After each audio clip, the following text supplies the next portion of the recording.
नमस्कार, न्यूज़ 24 के ख़ास कार्यक्रम आमने सामने में आपका स्वागत है। आज हमारे साथ हैं जिनको हाईवे मैन कहा जाता है, हाईली मोटिवेटेड हैं और एक अलग तरीके का डायनामिज्म है इनके अंदर में। तो मेरे साथ है नितिन गडकरी जी। नितिन जी, आपका बहुत बहुत स्वागत है। आपसे ना हमेशा बात करने में बहुत मज़ा आता है क्योंकि आप खुले विचार से बात करते हैं और हर चीज़ फैक्ट और फिगर को लेके सामने रखते हैं। अब आप नागपुर में वापस से जा रहे हैं, तीसरी बार आपका ये चुनाव है नागपुर से। अब तीसरी बार तीसरी बार चुनाव लड़ रहे। तो वहाँ पे मैंने सुना कोई कह रहा था कि काहे पड़े हो चक्कर में, कोई नहीं है टक्कर में। तो क्या सही है क्या कि नितिन गडकरी के टक्कर में कोई खड़ा नहीं होने वाला है वहाँ पे? अभी कोई उम्मीदवार तय नहीं हो पा रहा है। जिनको पूछा जाता है वो नहीं बोल देते हैं।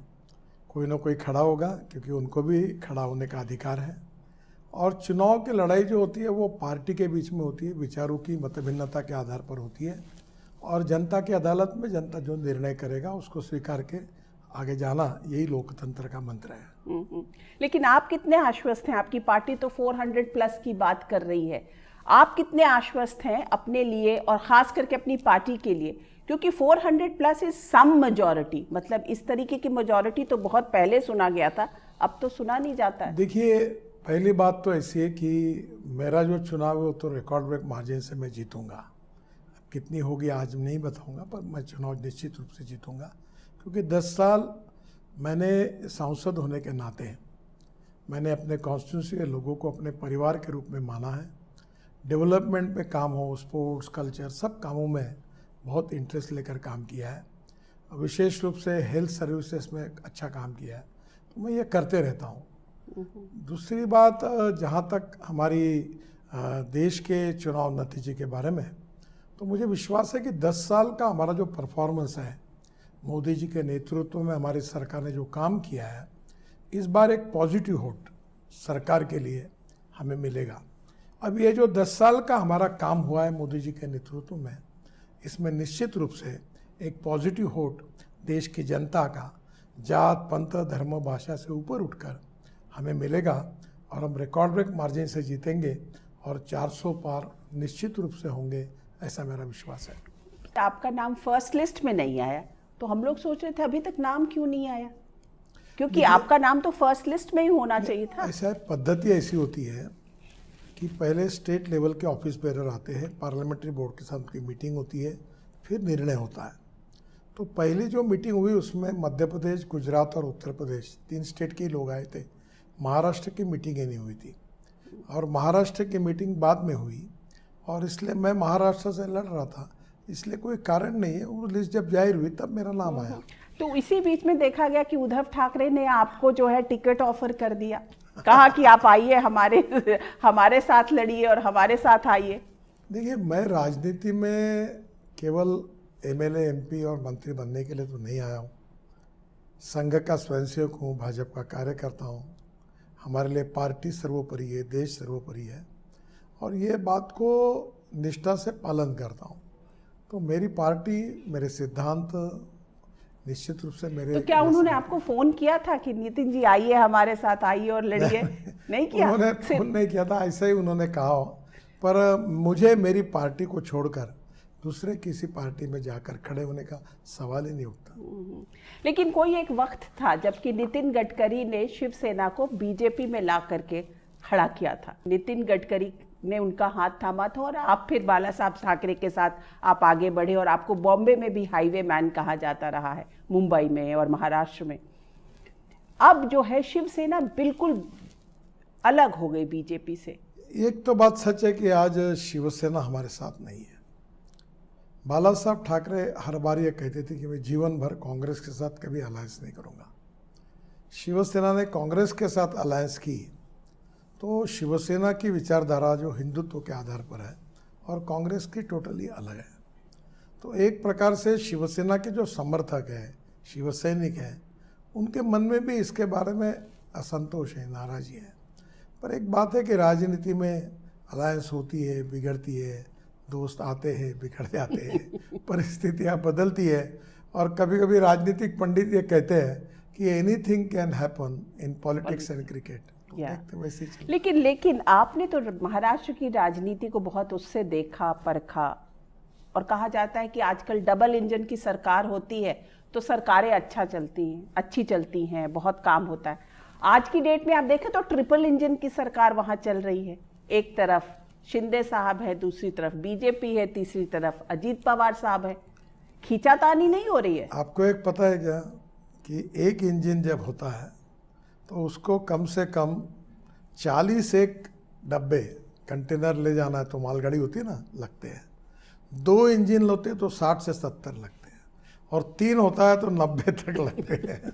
तो नेचुरली इंजन की जो हॉर्स पावर और कैपेसिटी वो लगते हुए अब हम पावरफुल इंजन बन गए हैं, तो निश्चित रूप से हमारी जीत बहुत पावरफुल होगी। और महाराष्ट्र में ये सब जब हम एडिशन करेंगे तो काफ़ी बड़े प्रमाण पर 45 सीटें हम जीतने की संभावना है, हमें अच्छी जीत मिलेगी। जब आप कहते हैं कि ये 3 इंजन की सरकार, तो खींचातानी तो बहुत हो रही होगी, खास करके अभी टिकट डिस्ट्रीब्यूशन में भी जिस तरीके की बातें आ रही हैं। देखिए अभी लगभग हाँ हमारी तीनों पार्टियां लगभग एक स्टैंड पर अब यूनानिमिटी आई है और जल्दी फाइनल होकर डिक्लेयर हो जाएगी। पर टिकट होने के पहले थोड़ा बहुत कश्मकश तो सब जगह होती है। पार्टी के भी अंतर्गत टिकट बांटते समय भी चर्चाएं होती है, कभी मतभिन्नता होती है, तो वो स्वाभाविक है। पर अभी चुनाव के फॉर्म भरने के पहले हमारी सब प्रॉब्लम सॉल्व हो जाएंगे, हम मिलकर लड़ेंगे और बहुत ऐतिहासिक जीत हमको मिलेगी, ऐसा मुझे विश्वास है। अच्छा ये बताइए कि आपको आपके काम को कोई देख सकता है, सामने में दिखता है, सड़कें बनी हैं, सड़कें जुड़ी हैं, पूरा देश एक उस तरीके से can see, the whole country can see कि किस तरीके की सड़कों का जाल बिछा है।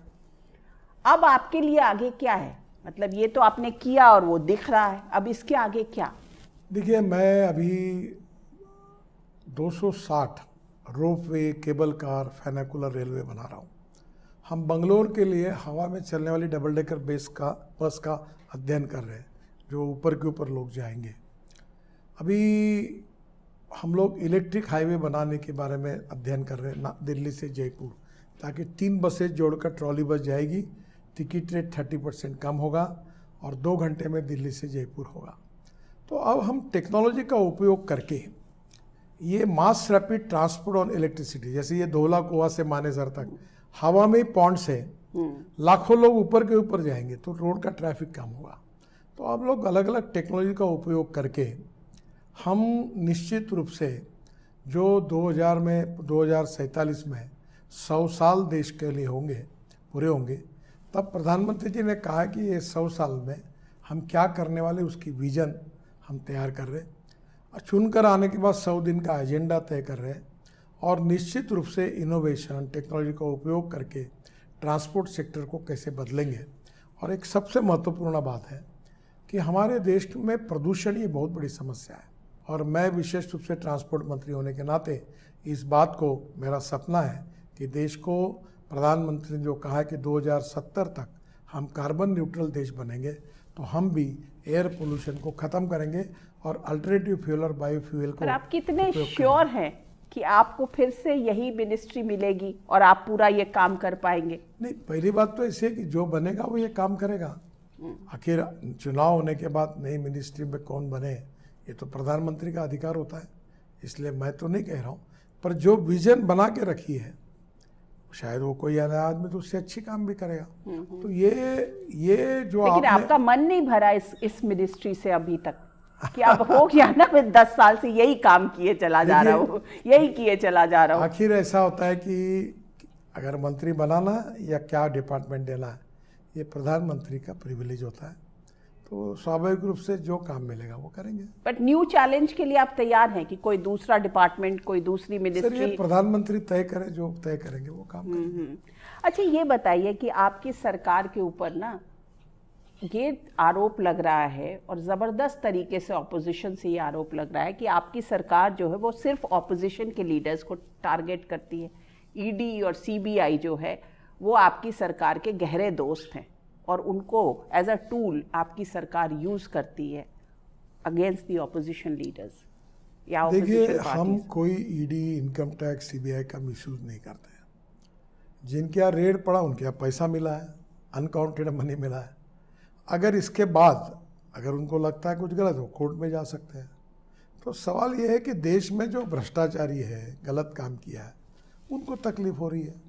तो मुझे ऐसा लगता है हम कोई ऐसा हमारा एजेंडा नहीं, हम पूर्वग्रह दूषित होकर कोई काम नहीं कर रहे हैं। कानून अपना काम कर रहा है, उस काम में सरकार कोई हस्तक्षेप नहीं करती। इसलिए मैंने आपसे पूछा क्योंकि आपका हर किसी से, हर पार्टी से, हर पॉलिटिकल पार्टी से, हर ऑपोजिशन से एक अलग तरीके का रिश्ता रहा है आपकी राजनीति को जो जितना भी मैंने देखा है। नहीं, अपोजिशन पार्टी को हम लोग कोई टारगेट नहीं कर रहे हैं। प्रॉब्लम यह है कि उनकी कुछ कमियां और गलतियां होती तो डिपार्टमेंट उनके पास पहुंचता है। तो मुझे लगता है कि इसको पॉलिटिकलाइज करना उचित नहीं है। हमारा पॉलिटिकली विंडक्टिव एजेंडा सरकार का भी नहीं है और ऐसा काम हम नहीं करना चाहते। अच्छा, ये बताइए गडकरी जी कि जब आप यहाँ पर प्रेसिडेंट होके आए थे तो मुझे याद है मैंने तब भी आपका पहला इंटरव्यू किया था, अगर आपको याद हो तो उस समय से लेके अब तक की राजनीति को आप किस तरीके से देख रहे हैं? देखिए, राजनीति परिस्थितियां बदलती, व्यक्ति बदलते, एक पीढ़ी जाती, नई पीढ़ी आती।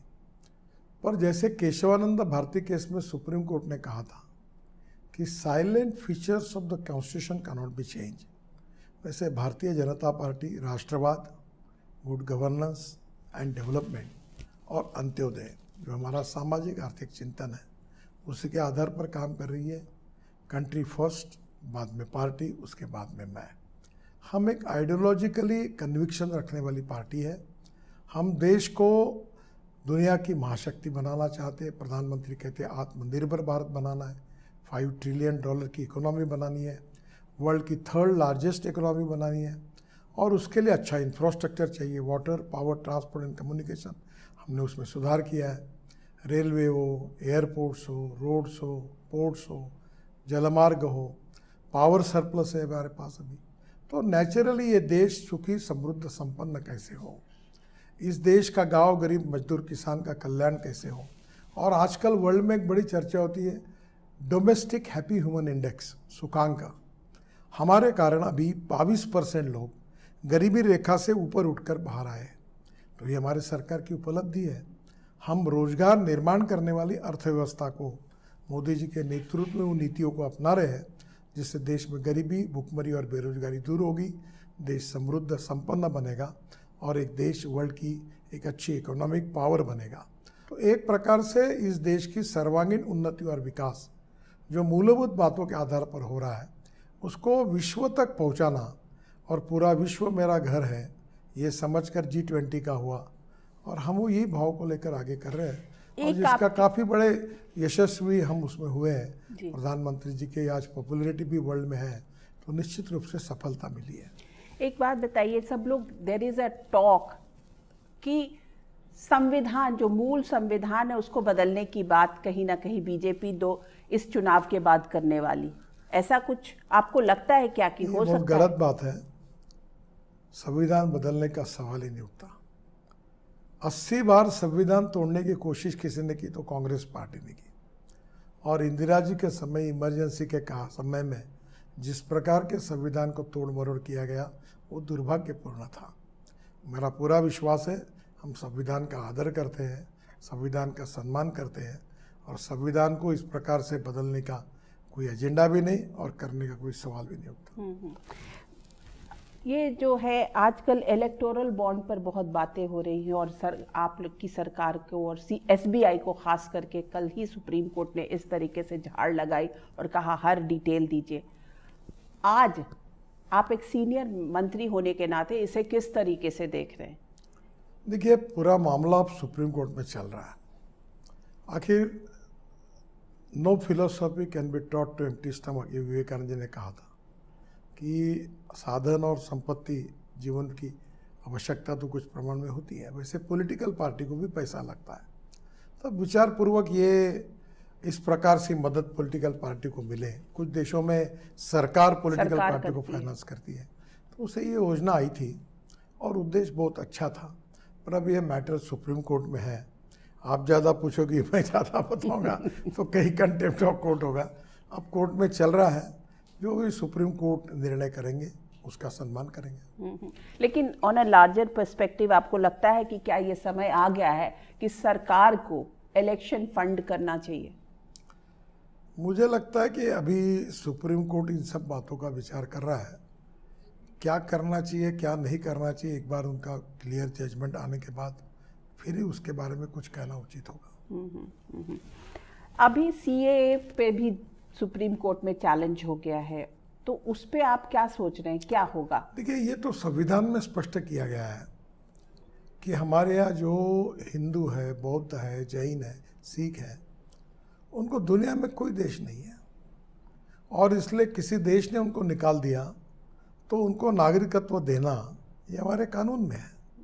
हाँ, अगर मुसलमानों को कोई देश ने निकाल दिया तो उनको 100-200 देश है कि जो उस धर्म के आधार पर देश में जा सकते हैं। तो ये कोई गलत बात नहीं और किसी के विरोध में नहीं है, और बिल्कुल ये बात जो लोगों को गुमराह किया जा रहा है किसी के विरोध में ऐसी नहीं है। इतना ही मैं कहना चाहता हूँ, और देश के हित में ही हमने ये निर्णय किया है, इसको पॉलिटिकलाइज नहीं करना चाहिए। आपके एक मुख्यमंत्री हैं हेमंत बिस्वा शर्मा, उन्होंने कहा वोट चाहे किसी को दीजिए, वो आ तो बीजेपी में ही जाएगा। इसको कोई कैसे डिकोड करे? क्या बीजेपी ऑपोजिशन रहित देश चाहती है? उन्होंने क्या कहा ये मेरे भी समझ में नहीं आ रहा, और मैंने वो पढ़ा भी नहीं और सुना भी नहीं, तो बिना समझे बिना पढ़े उनके ऊपर कोई टिप्पणी करना उचित नहीं होगा। डेमोक्रेसी के लिए तो ज़रूरत है ना, ऑपोजिशन की भी ज़रूरत है, क्योंकि अदरवाइज डेमोक्रेसी कैसे रहेगी? ऑपोजिशन पार्टी लोगों का विश्वास संपादन करे, अच्छा बिहेव करे, अच्छी पार्टी चलाए, आखिर ये कंपटीशन है। लेकिन जब इस तरीके का आह्वान होता है कि कांग्रेस मुक्त भारत होना चाहिए, तो फिर आप कैसे देखते हैं? नहीं, कांग्रेस मुक्त है ना, कांग्रेस को समाप्त करने की बात नहीं होती। कांग्रेस मुक्त का अर्थ है कि बीजेपी पे विश्वास रखो, बीजेपी को मेजोरिटी दो, बीजेपी का ताकत दो, बीजेपी को मेन स्ट्रीम में रखो। और मुक्त हम किसी, देखो लोकतंत्र में किसी को मुक्त करने का अधिकार जनता का है, जनता चुन कर देती है, जनता की अदालत में निर्णय करती है, अंतिम फैसला तो जनता करेगी। तो ये देखो अलग अलग स्टेट में जनता कभी इसको जिताती, उसको हराती, उसको हराती, इसको जिताती है। तो ये माँ बाप सरकार जनता है, और जनता की अदालत में अपने परफॉर्मेंस के साथ, पॉजिटिविटी के साथ किए हुए काम के आधार पर 10 साल का जो मोदी जी के नेतृत्व में हमने काम किया, उसके आधार पर एक पॉजिटिव वोट हम जनता से मांगने की कोशिश कर रहे हैं।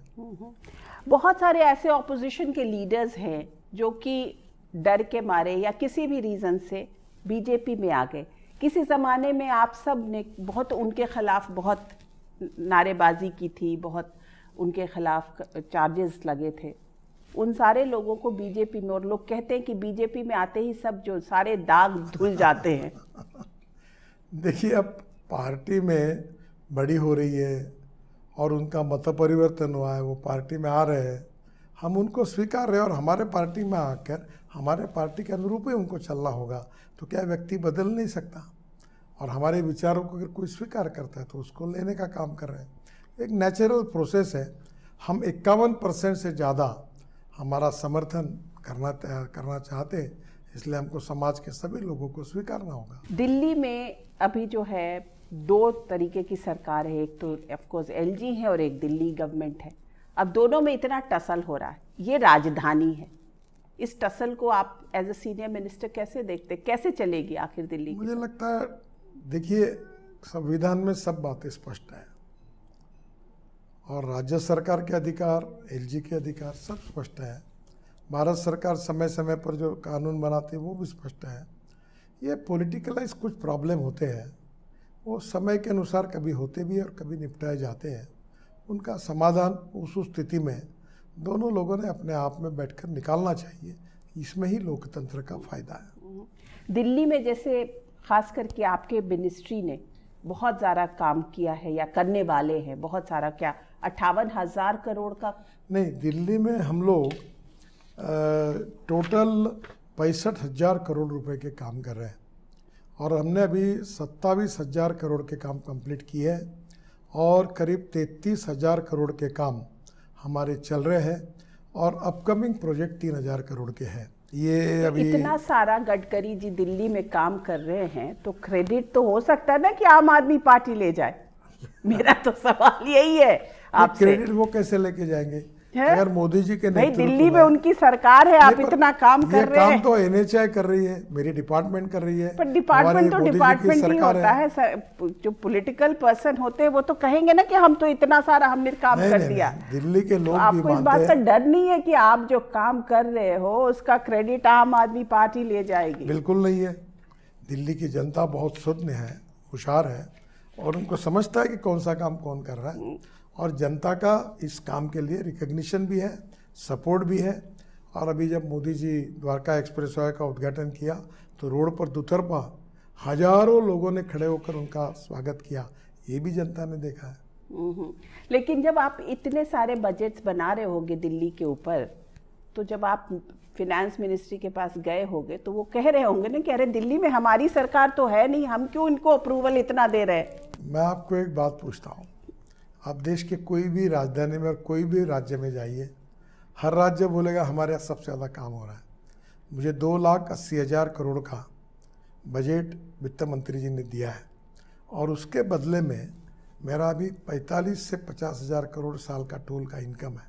मैं प्रोजेक्ट को मोनेटाइज करता हूँ और इसके कारण मैं 5 लाख करोड़ के काम हर साल कर सकता हूँ। मुझे हमारे पास पैसे की कोई कमी नहीं है। मतलब आप ठोक के बोल रहे हैं? हाँ बिल्कुल, और मैं आपको ये भी खुलकर बता रहा हूँ नम्रतापूर्वक कि मैंने बोली हुई 10 साल में कोई बात नहीं होगी तो आप ब्रेकिंग न्यूज़ लगा दो। मैं जो बोल रहा हूँ वो 100% होगा, होके रहेगा। अच्छा, मैं आपको ये लिस्ट ही दे देता हूँ, ये 65,000 करोड़ की है। वही तो मैं कह रही हूँ कि तो लोग आपसे जलते भी होंगे, आपके पार्टी के कोलीग ही आपसे बहुत जलते होंगे। ये देखिए, ये ठोक के बोल रहे हैं कि हमने इतना इस सरकार में दे दिया, इस गवर्नमेंट को दे दिया जो हमारी अपनी भी नहीं है। ये सबका साथ, सबका विकास, सबका प्रयास, ये प्रधानमंत्री जी ने दिया हुआ स्लोगन है। हम चाहे अपोजिशन पार्टी की सरकार हो चाहे हमारी सरकार हो, हम सबको मदद, जहाँ जहाँ उचित काम है, न्यायोचित है, लीगल है, हम सबका काम करते हैं। गलत काम किसी का नहीं करते।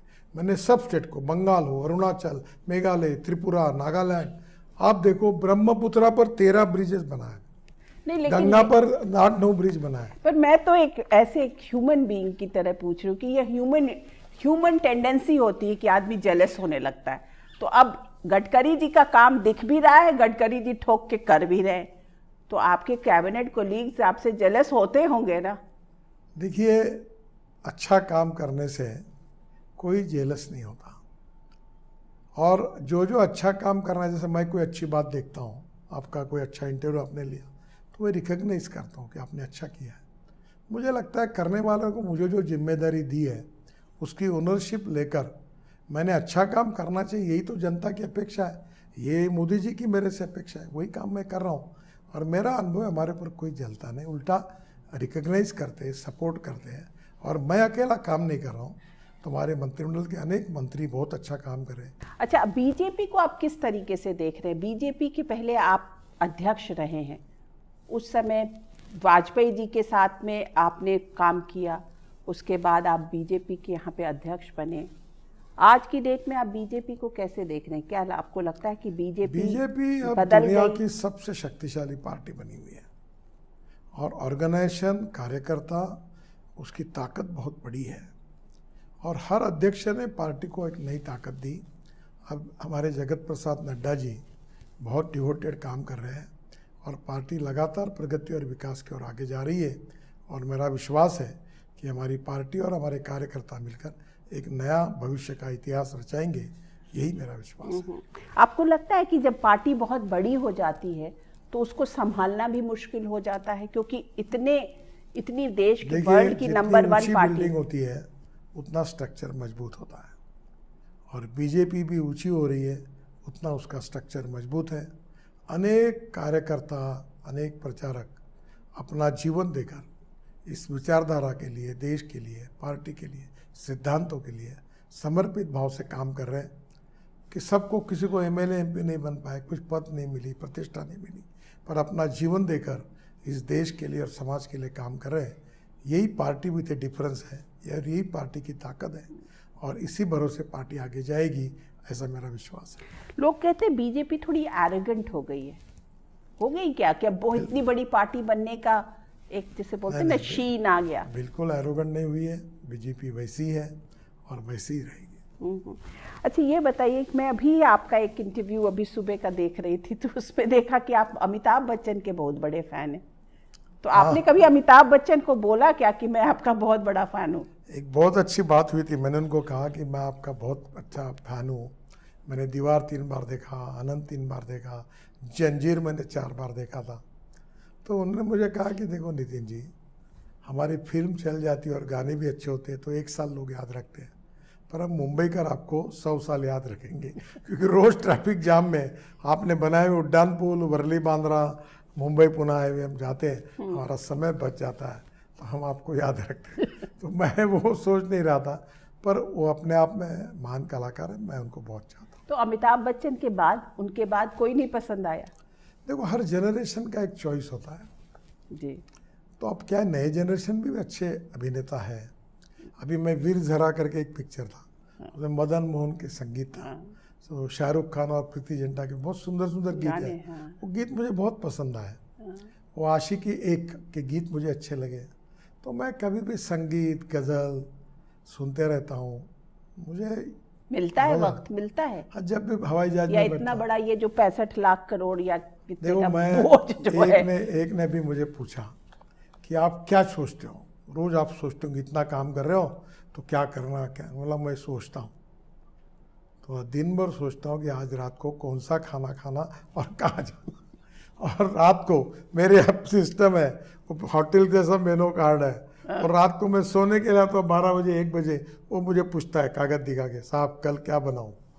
तो मैं रोज़ नई नई चीज़ बनाता हूँ, कभी यूट्यूब पे देखता हूँ और वो मैं उनको शेयर करता हूँ और बोला ये खुद बनाते हैं जाके रोज कभी? बनाते हैं। हाँ नहीं वो तो बनाते हैं, आप भी कभी मैं किचन भी में बना, गए हैं? आपको मालूम नहीं, बीच में मेरे इंटरव्यू में मैंने एक वड़ा की रेसिपी दी थी, लाखों लोगों ने उसके ऊपर अपनी बनाई। सच में आप बड़ा बनाते हो? मैंने नहीं, मैं एक्सपर्ट नहीं हूँ। वही पूछ अभी रही। मैं एक पुणे के रेस्टोरेंट की वड़ा बहुत अच्छा बनता है, तो मैंने वो रेसिपी लोगों को बताई। हमारे यहाँ संतरे का सूप बनता है, काफ़ी अच्छी अच्छी चीज़ें बनाता हूँ। और मैं कोविड के समय मैं भी घर में खाली समय में बनाने लगा, तो मुझे भी आता है बनाना। हाँ आपको खाना बनाना आता है? मैं पाव भाजी वगैरह बना सकता हूँ। तो ये शौक तो मजा आती है। खाना बनाना सीख गए, मतलब कहीं कहीं ऐसा तो नहीं कि आपको बोला जाए आप टूरिज्म वगैरह देखो? क्योंकि उसमें भी टूरिज्म में कोई मुझे खाना बनाने होटल में शेफ करके थोड़ी काम करना। लेकिन स्ट्रेस बस्टर आपके लिए यही चीजें हैं, खाना या म्यूजिक या इसके अलावा भी? मेरे ऊपर कभी कोई स्ट्रेस नहीं होता। मैं अक्सर देखो, जो लोग भविष्य का सोचते हैं उनको तकलीफ होती है। मैं अक्सर ये कहता हूँ कि भगवान ने मेरी औकात और हैसियत से बहुत ज़्यादा मुझे दिया है, मैं समाधानी हूँ और आने वाले समय में मैं समाधानी हूँ। मुझे कोई दुख और दर्द नहीं है, एक्सपेक्टेशंस नहीं है, कुछ कोई नहीं है, किसी से भी नहीं। करने वाले काम करते रहना चाहिए खुशी से। और मैं मानता हूँ कि politics is the instrument of socio economic reform. हम समाज के लिए, गांव, गरीब, मजदूर, किसान के लिए काम करें। मैं आप कभी आएगी तो आइए नागपुर, मैं कितना हेल्थ में मैंने 40-45 हार्ट के ऑपरेशंस किए, 350 लोगों को मैंने पैर लगा के दिए। मैंने अभी ट्राइसिकल परसों बांटी, 40,000 लोगों को साहित्य बांटा। कोविड के समय 100 करोड़ का साहित्य लाकर ऑक्सीजन कॉन्सनट्रेटर से लेकर वेंटिलेटर से लेकर रेमडेसिविर बनाए, फंगस के इंजेक्शन बनाए। मैं क्रीड़ा महोत्सव करता हूँ, 70,000 प्लेयर खेलते हैं। मैं कल्चरल 16 दिन कल्चरल प्रोग्राम करता हूँ, सांस्कृतिक महोत्सव 16 दिन, रोज 50,000 लोग आते हैं। मैं एग्रोविजन करता हूँ, 5 लाख किसान आते हैं। मैंने भी एडवांटेज विदर्भ किया। मेरा कहना क्या है, we need to redefine the definition of politics. केवल सत्ता कारण पॉलिटिक्स नहीं है, समाज कारण, राष्ट्र कारण, विकास कारण, सेवा कारण, ये पॉलिटिक्स है। मैं 80% सोशल वर्क करता हूँ और मेरा अनुभव ये है कि जो पावर पॉलिटिक्स से मुझे क्रेडिट नहीं मिलता, इस सामाजिक काम से उससे 10 गुना ज़्यादा जनता का लोकप्रियता, सपोर्ट और समर्थन मिलता है। बट एलिगेशंस वगैरह भी लगते हैं जैसे राजनीति में बहुत ज़्यादा। अभी मेरे ऊपर लगे नहीं, जब लगे वो झूठ साबित हुए। हाँ। जब मैं पार्टी का अध्यक्ष था तो कांग्रेस की सरकार थी, मेरे ऊपर पूरी इंक्वायरी हुई और कांग्रेस की सरकार जाने के पहले उन्होंने भी राइट ऑफ इंफॉर्मेशन में मुझे दिया कि आपके खिलाफ कोई केस नहीं, आपके खिलाफ कोई आरोप नहीं, आपके कुछ मिला नहीं। पर मैं एक पॉलिटिकल षड्यंत्र का शिकार बना था और झूठे आरोप करके मेरा नुकसान थोड़ा हुआ था। इस बात का एक शैल्य है मेरे मन में। एक कौड़ी का मेरे ऊपर कोई आरोप नहीं हुआ, ना कोई सिद्ध हुआ। उसकी टीस अभी तक है आपकी? मन में है कि मैं निरपराध होने के बाद कुछ लोगों ने और मीडिया ने कारण न होते हुए मुझे झूठी बातों के आधार पर टारगेट करके किया, तो फिर मैं उसके लिए कोई नाराज़ नहीं हूँ।